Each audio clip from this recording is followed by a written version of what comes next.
Guys, ang dali lang pala mag-solve ng percentage. Asama na bobo sa math. Oh my god, magigets nyo to kasi ako mag-explain. This video kasi is in Spanish, so let me just translate it for you. Basically daw, ang percentage is basically just cutting zeros. So let me just use your example here. Diba, 5% of 300. So kukunin mo daw to. Ito kasi mako-consider mo siyang 0. So 0, 0. So tanggalin mo siya. So 5 times 3 is 15. Yan, tapos. Tapos ito naman ulit, we'll consider this as 0. So 0, 0. Tanggalin natin yung mga 0 sa number. So ito 0, 0. So 2 times 7 is 14.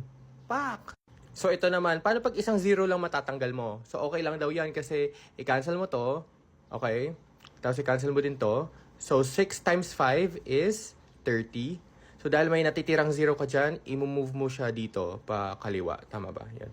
So 1. So the answer is 3. Pak! Bali, basta pag may natirang 0 dito, yun yung i-move mo to the left. So, test natin to. 3% of 210. So, isang 0 lang makakancel natin dyan. So, 3 times 21 is, it is 63.